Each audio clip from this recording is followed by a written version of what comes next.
Well, how about it, y'all? This is Daniel Nicholson with Nicholson Farms, and welcome back to another video. We're about to kick off a weekend full of processing our own meat. We're going to be dispatching two 300-plus pound hogs this afternoon, quartering them up, getting them in the cooler, ready to go, get a little bit of head start for tomorrow, where we're going to be cutting up the meat and packaging and all that. I've made a couple videos on that in the past. We're actually going to make another one tomorrow. We're going to start that video tomorrow, but I've never made a video talking about all the equipment that we use to process animals, whether it be hogs, deers. I mean, you can use them for cows and goats and stuff like that. We send our beef off. It's just more than we can handle. We don't have a walk-in cooler, and we don't consume goat, so not yet at least. I want to, but Maddie's not a big fan of it. But we're gonna walk through all our equipment, talk about what we've got. We don't have everything that we want. Processing equipment is pretty expensive, so it's taken several years to build up our collection, and we plan on, I try to buy at least one more thing every year to help us out. And hopefully one day we'll have the full setup where we can handle everything, walk-in cooler, we can handle a cow and everything. But at the end of the video, I'm gonna tell you probably my 4 or 5 things that you really need to have if you're gonna try to tackle a hog or something like that. But we're gonna walk through all the equipment. I'll show you what we use, how we use it. I'm not saying we do everything the right way. There's a million different ways to skin a cat. This is just how we do it here, and we learn a little bit more and more every year. I think this is our 6th or 7th year doing it, so starting to get the hang of it. It's something that you got to practice, and unfortunately it only comes around once a year, so you kind of forget what you learned last year. But we're going to walk through and talk about all this stuff, and yeah, I'll give you my top 4 or 5 at the end of the video of what you need to have. So we're going to start out here real quick. We only have 2 things to look at outside. Like I said, there's several different ways you can go by processing your animals. We prefer to go ahead and skin our hogs whenever we're processing. We don't have the manpower and all that stuff to do, you know, pork rinds, head meat stew and all that stuff. We just go ahead and skin the hog, take out the organs out of them, and I actually have a guy down the road that likes to make chitlins and liver pudding and all that stuff. So he comes and gets all the organs, so we're not wasting it all technically. But the first thing on the list of things that we use is this gamble right here. I've just got a gamble where you hook it into the tendons of the back legs on a pulley going up and down to a winch, where we can hook a drill onto one of these eye hooks, and it'll tighten it on up and pull the hog on up. This little setup I built like 5 years ago. It's not the best, it's not the strongest, and these are the biggest hogs that we've used, that we have grown to process. So we're not going to be using this today. We're actually going to take this gamble and hook it on the front end of a tractor I borrowed to lift these hogs up to make sure this doesn't break, because I don't want them pigs hitting the ground. Another thing that we use a lot whenever we're processing hogs, especially when we're cooking a hog and we're going to scald it, we use a table. We'll set the pig up on the table, and we'll pour hot water over it and scald all the hair off of it, and we'll just take the organs out while it's on the table. That's what we do if we're not going to take the skin off. We do it on the table, but if we're going to take the skin off, we'll just go ahead and hang it up. So the first piece of equipment that we're going to be using is a bolt action 22. We call it the meat stick. It's my brother's gun. It was my granddad's gun before that. This is what we use to dispatch the hogs every year, and pretty much any animal on the farm that we need to. We use a 22 long rifle cartridge. That is the size that you definitely need to use for a pig. Cows can vary a little bit, but for a pig, this is the right size. Basically, what you're going to do is draw an X in between the ear and the eye on the opposite side and do the same. And that's where you're going to put your bullet. This bullet is just strong enough to go through the skull into the brain and not exit the brain. It's going to do a lot of damage real quick, and basically taking the nervous system out of the hog completely. It's the most humane way to do it on a small scale operation. Your processors use several different other methods, but for us, this is the most humane way to do it. Once a pig drops, the heart is still beating and pumping blood throughout the body.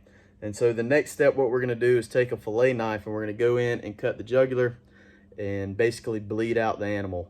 That's going to get all the blood out the system. It's going to help us during the cleaning process while we're cutting up the meat and everything, to have as much blood out of the way, just so everything stays clean. But that's all the gruesome I have for you today, I think. I didn't know if I wanted to include that in the video, but that is a major step in the process. But some of the most important tools while processing is your knives. Now, we've got several different knives from several different sets. These orange ones and these black ones right here are outdoor edge knives. They're a nice, moderate priced knife set that you can get. That basically, if you get the green one, the box is over here. Let me grab it real quick. If you get the green case, it comes with several different knives. They're all laid out right here right now. But pretty much everything in there is what you're gonna need to process a pig. It's got everything that you need pretty much. I'll try to remember to leave a link to that in the description box. But knives are very important through the whole process, from killing the animal to, cutting up the meat, getting it ready for the grinder and everything. So big part of it is your knives. So the next thing we're going to talk about is our grinder. This is a LEM Big Bite number 8 grinder. I think it's a 1/2 horsepower. It's supposed to do 20 pounds per minute. I will say it will do that on the first grind. The second grind's a whole lot slower. But I really like this grinder. It's good for a small scale operation when you're processing, and it'll do the job for the most part. I wish we had a little bit bigger, just because we're doing a lot of meat at once when we do it. But for somebody that's just killing a deer or once or twice a year, processing one pig, this is the perfect size. Eventually we're going to upgrade, but right now we're going to keep using this. I keep all my blades and everything in here in the Ziploc bag, so they keep it nice and clean while we're not using it. And before I put everything away, I spray it down with some food grade machine oil and keep everything rust free, nice and clean. While we're here, the next thing, this is actually not mine. This is a friend of mine. I was hoping to buy one this year, but it just wasn't in the cards. But this is a 33-pound sausage stuffer. It's got 2 different selections of gears on the side, and we use this to package our meat, whether we're going to do 1-pound bags or our stuffed sausage. Really comes in handy. The one I was looking at is, I think, a 25-pound one with a foot pedal that you can adjust the speed so that you can turn this basically into a one-man job. Because right now somebody's got to hold the hanks that you're stuffing your sausage in, or the bags, and another person's got to crank it. So definitely want to get one of these. I was hoping to get one for Christmas. I did get the money for one for Christmas, but those funds got delegated to something else. Another attachment that I have for our Big Bite number 8 grinder is a cuber, and we make a lot of cube pork. Whenever we process deer, we make cube deer meat. I don't know if we're going to be using that tomorrow or not. We'll have to wait and see. We'll see how many pork chops we get. But definitely something I wanted to buy as soon as I bought that grinder. This grinder, actually, you can get all kind of different attachments, patty makers, jerkies, stuff, all kind of stuff for that thing. So it's a good size. That's the lowest size grinder they have that you can get all the other attachments for, other than 2, I believe. We've got a bunch of gloves. Everybody try to keep as clean as possible.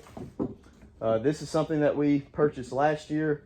Before that, we were using a Sawzall. Not the best practice, but that is a bone saw. This is a 24-inch LEM bone saw, and this thing works great. Whether we're cutting the animal in half when we're quartering it up, or we're cutting our ribs, all kind of different stuff, this comes in very handy. And going on down the list, I guess, we've got a 50-pound scale. This is what we use for our produce. Any scale will work, but we try to make our packs of meat as consistent as possible whenever we're bagging it up and everything. And we can keep track of how much we actually produce. Going on down, we've got our casings for our sausage. Whenever we stuff sausage, we're gonna pretty much make little sausage links out of this. This is the first time I've used this brand. Typically use a different brand, but my dad bought these, so I guess we're gonna try these out this year. The sausage seasoning that we use, we kind of manipulate it a little bit whenever we mix it. but this is kind of the basis of it, is legs, pork sausage, blend number 10. It's a pretty good sausage seasoning. That's pretty much what everybody I know around here uses, at least. So we're going to be using that. We also picked up some maple flavored breakfast sausage and also some hot pork sausage. So we're going to be trying a couple different flavors this year, and hope that it turns out well. So the next thing, I guess, whenever like our Boston butts and big cuts of meat, what we're going to do is we're going to wrap it in saran wrap and then wrap it in butcher paper. And once we get it all wrapped up, we're going to use our tape machine, our little tape dispenser, to tape up the butcher paper so it stays covered whenever we put it in the freezer. That's something I just picked up this year. I like the LEM products. I'm kind of want everything to match. I want everything to be the same name. So if I have a problem, I'll have one company to deal with. So LEM tape dispenser. So something that we started using 2 years ago, whenever we started borrowing the sausage stuffer, is these packs. These are 2-pound packs for loose sausage, and basically it goes on the end of that sausage stuffer. We fill it up, and once we get it full, we're going to twist it full, and that's where this little tape machine right here comes in. You can get metal bands for it, but basically we're just going to slip this through here. It's going to wrap tape all the way around this bag, keeping it sealed for the freezer. Before we started using these bags, we did everything vacuum sealed, and it held in the freezer, but takes up a lot of space, takes up a lot of bags. These are a whole lot cheaper than vacuum seal bags, and a whole lot neater in the freezer. You can stack them a whole lot easier. So that brings us to our next piece of equipment, and that is a vacuum sealer. This is a Food Saver brand. My buddy Joe, that's going to be helping us process, you've seen him in several videos, actually picked this one up from Goodwill about 3 years ago for $3.92. I don't know if you can see it. So this is a $4 vacuum sealer from Goodwill that's lasted 3 years. I use it all the time on other stuff, not just when we're processing. So good steal, Joe. But we also have a bunch of Food Saver bags that for our vacuum sealer. Basically, we're going to be building our pork chops, our ribs, smaller cuts of meat into vacuum seal. The loose sausage we'll have in these bags. Stuffed sausage is going to go in the vacuum seal. Your Boston butts, picnic roast, and things like that are going to go into the butcher paper. We also have on the table a knife sharpener. This is just a little electric knife sharpener. I like to go ahead and sharpen all the knives either the morning of or the night before with this, and then throughout the day I prefer to use a steel to keep my knife sharp. Sharp knife's a safe knife, so try to keep them as sharp as possible. One other thing that's going to help you out, or two other things, we'll look at these first, is pots. Got to have places to store meat. We got another big one right here, just got washed up. You got to have places to store your meat while you're cutting it up. You're going to have several different piles, whether it be pork chops, sausage trimmings and stuff like that.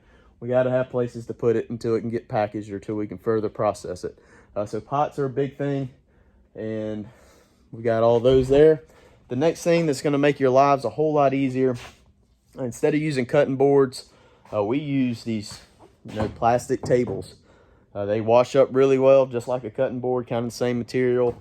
This is what we like to use, and we put those up on legs, and it'll save your back to either get some PVC. These are actually just some old galvanized pieces that I had left over for putting up brace posts. I cut them all the same length, raise my table up. I've got another set for this table right here that we'll raise up. So everything's at chest height when you're working. You're not bending over, breaking your back all day. And whenever we start grinding, we can drop this table that you're sitting on back down, set our grinder up here on the edge, and the meat just falls down into your tray. So we've kind of figured that out over the years. Whenever you're doing a lot of pork, you don't want to be bending over all day. So this is a good thing to use.